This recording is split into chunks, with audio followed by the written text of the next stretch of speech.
আপনার কোমলমতি সন্তানদেরকে কখনোই এই তিনটি কথা বলবেন না। ভুলেও সন্তানদেরকে এই তিনটি কথা বলবেন না।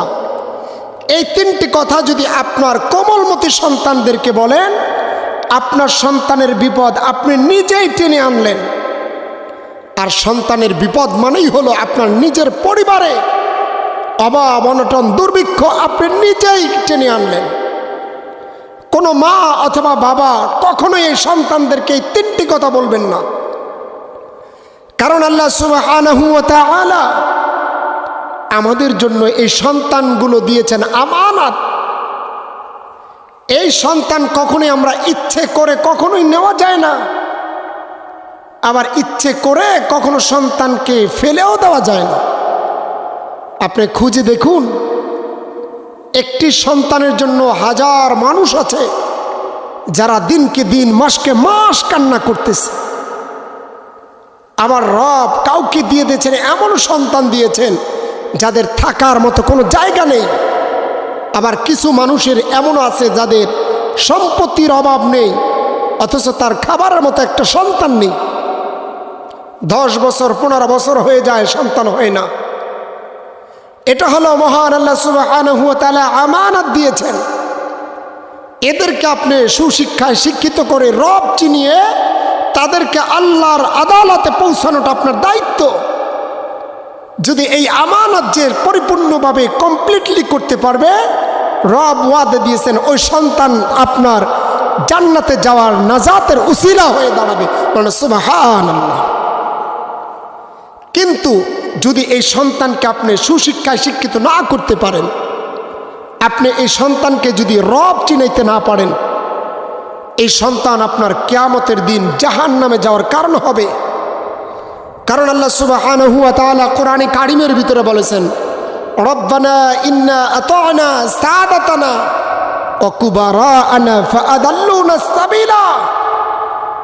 যে সন্তানকে তার মা বাবার রব চিনায় না, ওই সন্তান কিয়ামতের দিন বলবে, আল্লাহ আমার মা বাবা আমাকে দুনিয়া চিনাইলো, আপনাকে চিনাইলো না, আমরা জাহান্নামী হয়েছে, আমাদের মা বাবা এর জন্য দায়ী। তখন রব তাদের সামনে মা বাবাকে রাখবেন। আল্লাহ সুবহানাহু ওয়া তাআলা পরবর্তী আয়াতের ভিতরে বলেন যে এই সন্তান মা বাবার বুকের উপরে লাথি মেরে জাহান্নামে ফেলে তারপরে নিজেরা জাহান্নামে যাবে। এই জন্য মা ও বোনেরা যাদেরকে রব সন্তান দিয়েছে, সন্তানের সামনে কখনোই এই তিনটা কথা কখনোই বলবেন না। সন্তান বিপদে পড়লে এটা আপনার জন্য বিপদ। তার ভিতরে 1 নাম্বার হলো কখনো সন্তানদেরকে বদদুয়া দিবেন না। আমাদের সন্তানদের জন্য রাগের মাথায় অনেক, বিশেষ করে মহিলারা, নারীরা এটা করে থাকে। রাগ উঠলে তুই মরস না কেন, এত মানুষ ঠাড়া পড়ে মরে, তুই মরস না কেন, ঠিক কিনা বলেন? এমন করে বদদুয়া দিয়ে ফেলে। আবার ছোট্ট থেকে ছোট্ট হলেই অ্যাক্সিডেন্ট করে মারা যেতে পারো না। মা বোনেরা মনে রাখবেন, আপনার সন্তান যদি কোনোভাবে অ্যাক্সিডেন্ট করে, একটা বিপদে পড়ে যায়, তো তখন কিন্তু এটা আপনার উপরেই দায়ভার চলে আসবে। তখন আপনি নিজেই কাতরাবেন। এই জন্য মুসলমান ভাইয়ের আমার, 3টি কাজ রাসূল আরবি সাল্লাল্লাহু আলাইহি ওয়াসাল্লাম সন্তানদের সামনে বলতে নিষেধ করেছেন। 1 নম্বরে হলো সন্তানদের জন্য বদদুয়া। কখনোই মা বাবা বদদুয়া করবেন না, কারণ মা বাবার বদদুয়া রব কবুল করে ফেলেন। আপনি হয়তো রাগের বশবর্তী হয়ে আপনি যখন এই কাজগুলো করলেন, আপনি জানেনও না আপনার সন্তানের কত বিরাট ক্ষতি টেনে আনলেন। আপনার সন্তান, আপনার রব যদি ওয়াদা দিয়েছেন, কোন মা কোন বাবা যদি সন্তানের জন্য দোয়া করে, আমি আল্লাহ রাব্বুল আলামিন বন্দুকের গুলি মিস হতে দেরি হবে, কিন্তু ওই মা বাবার দোয়াকে আমি কবুল করতে দেরি করি না। মা বাবার দোয়াও যেমন কবুল হয়ে যায়, মা বাবার বদদোয়াও তেমন কবুল। মা বাবার দোয়া যেরকম কবুল হয়ে যায়, মাগো আজকে আপনার সন্তান যদি 1000 বিরক্ত করে, হাজার অপরাধ করে থাকে, আপনার এই সন্তানের জন্য আপনি কখনো বদদোয়া দিবেন না। সন্তানকে আপনি সব সময়ের জন্য নেক দোয়া করবেন। এক নাম্বার যে কথাটা কাজটা করবেন না সেটা হলো সন্তানের জন্য বদদোয়া করবেন না। এক নাম্বারে সন্তানের জন্য আপনি সব সময় মঙ্গল কামনা করবেন। এই জন্য যুবক ভাইরা, মুরব্বী বাবারা, পর্দার অন্তরে মাগা, কাবাগরের একজন ইমাম হলো কালিউবি, অর্থাৎ কালো একজন ইমাম আছেন, যিনি হলো আফ্রিকার একজন ইমাম। অন্য দেশের ইমাম কাবাগরে নিযুক্ত হয় না, শুধুমাত্র তিনিও এলেন। তাকে কোনো এক সাংবাদিক গিয়ে জিজ্ঞাসা করেছিলেন, আপনি তো কাবাগরের ইমাম, এই পৃথিবীর ভিতরে সবচেয়ে দামি জায়গা হলো কাবাগর, আর আপনি হলেন কাবাগরের ইমাম। কাবাগরের ইমাম মানে হলো পৃথিবীর ভিতরে সবচেয়ে দামি আপনি একজন ব্যক্তি, আপনি এই কাবাগরের ইমাম কিভাবে হলেন? ইমাম সাহেব ডাক দিয়ে বলেন, শোনেন শোনেন, আমি ছোটকাল থেকে বড় দুষ্ট প্রকৃতির ছিলাম। আমার মা, আমি যখন দুষ্টমি করতাম, আমি যখন মাকে বিরক্ত করে ফেলতাম, আমার মা আমার জন্য দোয়া করত, আল্লাহ তোমাকে কাবা ঘরের ইমাম বানায়া দেখব না। সুবহানাল্লাহ। মা বাবার জন্য মা দোয়া করতেন, মা তোমাকে যেন আল্লাহ কাবা ঘরের ইমাম বানায়া দেয়। আজকে আমার মার দোয়ার বরকতে আমি কাবা ঘরের ইমাম হয়ে গেলাম। এই জন্য মা বোনেরা মনে রাখবেন, কাবা ঘরের ইমাম হয়ে গেল মায়ের দোয়ার কারণে। আবার ওই যে একজন জুরাইজ ছিল, সে আবার বদদোয়ার কারণে বেশ্যার কবলে পড়ে গেল। আল্লাহর পয়গম্বর ডেকে বলেন, সাহাবীরা শোনো শোনো, বনি ইসরায়েলের ভিতরে একজন বুজুর্গ ছিল, আবেদ ছিল, যে নাকি সব সময়ের জন্য রবের ইবাদত করত। আল্লাহর ইবাদতের কারণে ওই বুজুর্গ তার ডিস্টার্ব হতো। তিনি পাহাড়ের পদদেশে একটা চূড়ার ভিতরে ছোট্ট একটু গড় তৈরি করলেন ইবাদতের জন্য। ওই জায়গার ভিতরে সব সময়ের জন্য জুরাইজ ইবাদত করত। জুরাইজের মা একদিন চলে গেল, গিয়ে ডাকতে বলে, বাবা জুরাইজ। জুরাইজ ওই সময় নফল নামাজের ভিতরে ছিল। মা দরজার ভিতরে করাঘাত করে ফেললো, বাবা জুরাইজ, বাবা জুরাইজ। জুরাইজ নামাজে দাঁড়িয়ে মনে মনে ধারণা করলাম, আমি তো আল্লাহর কাছে ইবাদতে আছি, রবের সাথে কথা বলতেছি, হয়তো নামাজটা আমি কমপ্লিটলি করে তারপরে মায়ের কাছে যাব। মা, জুরাইজের মা বড় রাগী মেজাজের ছিল, যার কারণে জুরাইজের মা কিছুক্ষণ বসার পরে বাড়িতে আবার চলে গেলেন। তারপরের দিন আবার মা জনম দুঃখিনী জুরাইজের মা চলে গেল, গিয়া ডাক দিয়ে বলতেছেন, বাবা জুরাইজ, ও বাবা জুরাইজ, আমি তোমার সাথে একটু কথা বলবো, আমি মা এসেছি। জুরাইজ আবার নামাজ, ওই দিনও নামাজে ছিলাম, মায়ের ডাকে সাড়া দিল না। আবার মা তার বাড়িতে চলে গেল। তৃতীয় দিন আবার যখন জুরাইজ বাড়ির দিকে নয়, জুরাইজের মা দরজার ভিতরে করাঘাত করে ফেলল। ডাক দেয়া বলে, জুরাইজ বাবা, আমি মা তোর সাথে একটু কথা বলবো রে বাবা। জুরাইজ আবার ওই দিন ওইটাই নামাজের ভিতরে ছিল। জুরাইজ কোনো জবাব দেয় নাই। মা রাগ করে ওই দরজার ভিতরে বদ্ধ করে আসলো, আমার সন্তান জুরাইজ আমি মায়ের মুখটা দেখার জন্য বের হইল না। মা তো জানে না জুরাইজ নামাজে ছিল। মা মনে ধারণা করছেন মায়ের সাথে রাগ করে কথা বলবেন না, দেখা করবেন না।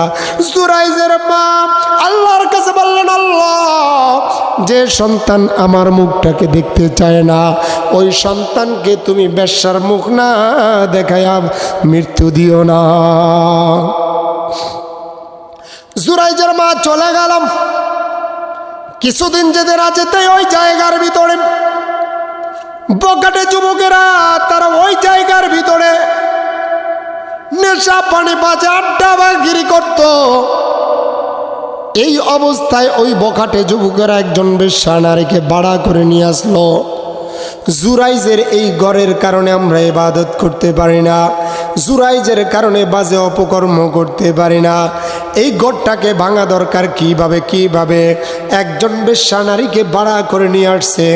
যাও যাও যাও, ওই নির্জন কক্ষের ভিতরে জুরাইজের সাথে অপকর্ম করো। বেশ্যা নারী চলে আসছে, এসে দরজার ভিতরে ডাকতে বলে জুরাইজ। জুরাইজ দরজাটা খুলে দিল। বেশ্যা নারী ডাক দেওয়ালে জুরাইজ এই জায়গার ভিতরে এই মুহূর্তে কেউ নাই, তুমি আর আমি তাকায়া দেখো আমি কত সুন্দরী, আমার রূপবতী, আমার রূপের গুণ দেখো।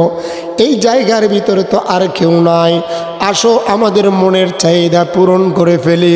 জুরাইজ ডাক দেওয়ালে না না না, পৃথিবীর কোনো মানুষ যদি না দেখে আমার আল্লাহর চক্ষু তো আর ফাঁকি দেওয়া যাবে না। আমার রব আল্লাহ তো দেখতেছেন, আমি এই কাজ করব না।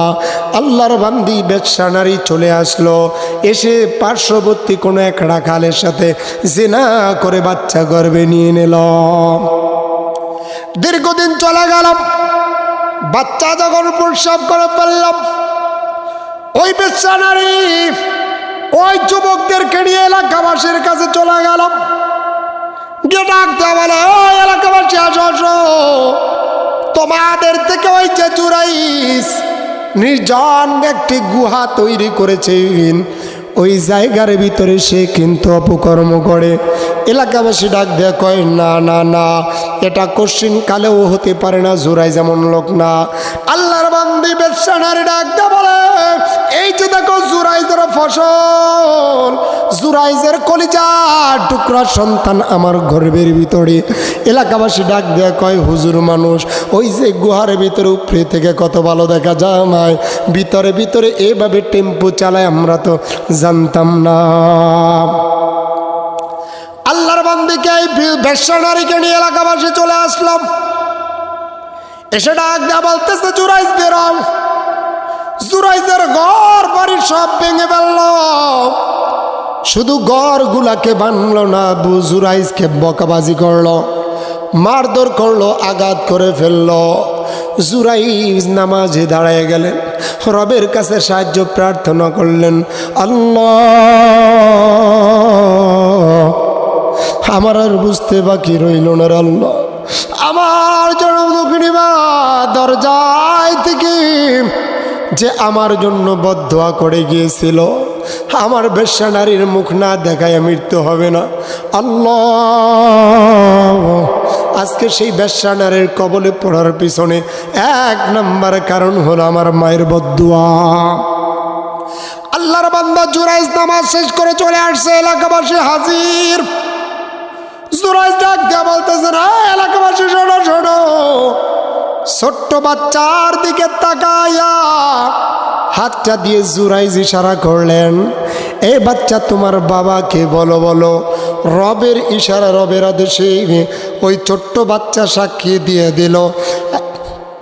ওই ছোট্ট বাচ্চা সাক্ষী দিয়ে দিল, ও এলাকাবাসী শোনো, আমার বাবা তো জুরাইজ নয়, আমার বাবা হলো ওই রাখাল। এলাকাবাসী দেখে আশ্চর্য হয়ে গেল। এলাকার মানুষজন আবার ঘর তৈরি করে দিল, জুরাইজের কাছে ক্ষমা প্রার্থনা করলো।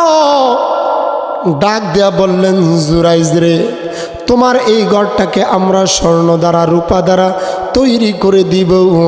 জুরাইজ ডাক দেয়া বলে, কয় না না না, আমার কোনো কিছুরই দরকার নাই, কারণ আমার বুঝতে বাকি নাই, আমার মায়ের বদদোয়ার কারণে আজকে আমার এই পরিস্থিতি হয়ে গেল। এই জন্য যুবক ভাইরা, মুরব্বী বাবারা, মাগো আপনার সন্তানকে যে তিনটি কথা বলবেন না, তার ভিতরে একটা হলো সন্তানকে কখনো বদদোয়া আপনি দিবেন না, সন্তানকে কখনো বদদোয়া দিবেন না, সন্তানকে কখনো বদদোয়া দিবেন না।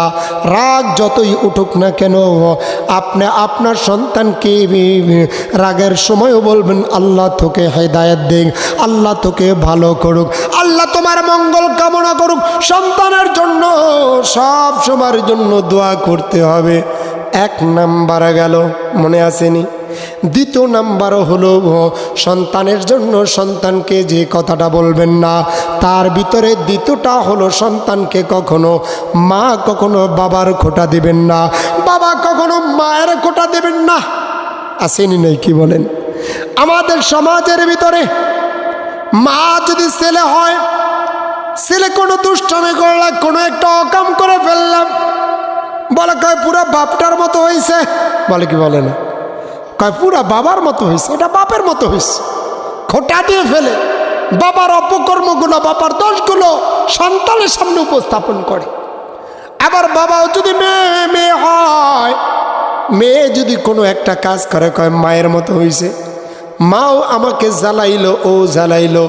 আবার স্ত্রীও ডাক দেয়, কয় ওর বাপটাও জ্বালায়, সারাদিন ওর বাপে জ্বালায়, এবার ও জ্বালায়, বলে কি বলে না? কিন্তু আল্লাহর পয়গম্বর বলেন না না না, তোমার সন্তান এর মাধ্যমে ধ্বংস হয়ে যায়।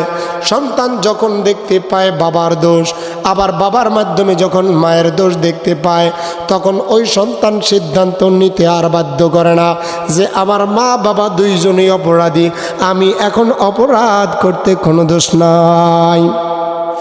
এই জন্য 2 নম্বর আলম, কখনো সন্তানের সামনে বাবার দোষ, আবার মা বাবার দোষ কখনো দোষ ওপেন করবেন না। সব সময়ের জন্য সন্তানদেরকে মা বুঝাবেন তোমার বাবার বড় অবদান, তোমাকে বড় করার জন্য তোমার বাবার বড় অবদান। বাবা এত কষ্ট করে খাবার দাবার তৈরি করে, কষ্ট করে আমাদেরকে চালাইছে, বাবার অবদানটা বুঝাবেন। আবার বাবার সব সময়ের জন্য মায়ের অবদানটা বুঝাবেন।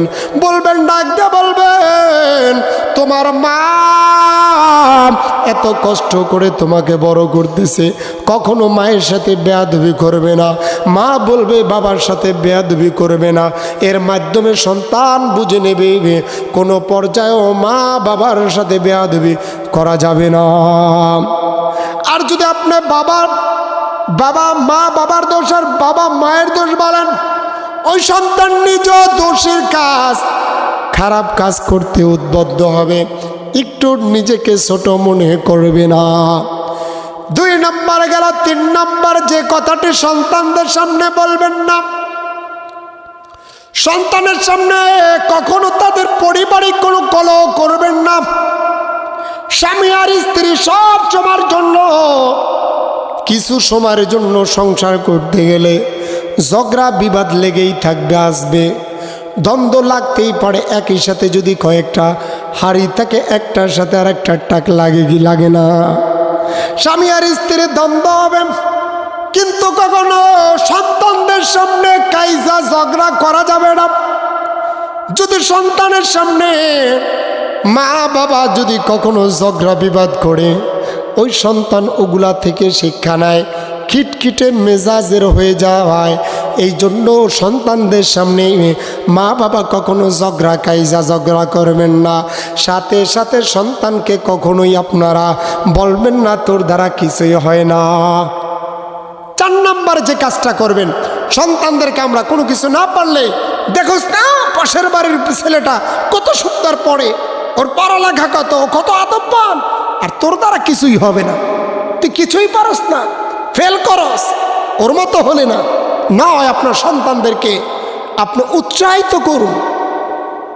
রেজাল্ট কম করেছে, ওকে বুঝান, বাবা তুমি পারবে, আর একটু সময় দাও, উৎসাহ দেন। এই সন্তান একদিন ইনশাআল্লাহ সফলতা বই আনবে। আর আপনি যখনই সন্তানকে বলবেন তোমার দ্বারা কিছুই হয় না, তুমি কিছুই পারবে না, তখন এই সন্তান ধীরে ধীরে ধীরে ধীরে তার অস্তিত্বকে হারিয়ে ফেলা শুরু করবে।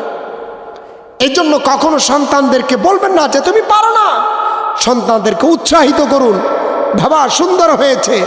কখনো সন্তানদেরকে না শব্দ শিখাবেন না, সন্তানদেরকে না এটা শিখাবেন না। সন্তানকে সব সময়ের জন্য বলবেন বাবা তুমি পারবে।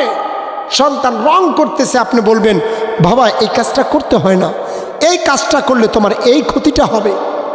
এভাবে উৎসাহিত করুন, তাদেরকে নিজের মতো করে সাজান। এবং সর্বশেষ যেটি থাকবে সেটি হলো দৈনন্দিন শিক্ষার পূর্বে রবের শিক্ষা 1 নম্বর দিতে হবে। এখন তো আর রবের শিক্ষা দিই না, এখন কেজিতে, স্কুলে, প্রাইভেট 1 কেজি 5 কেজি 3 বছরের বাচ্চা ওর পিছনে 4-5টা ব্যাগ দিয়ে খাটা বানাই লাগছে, ওর পড়ার জন্য ব্যস্ততা, অথচ রব চিনাইতেছে।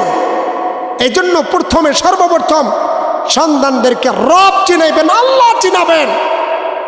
আল্লাহ যদি না চিনান এই সন্তান বার্ধক্য বয়সে আপনাকেও চিনবে না।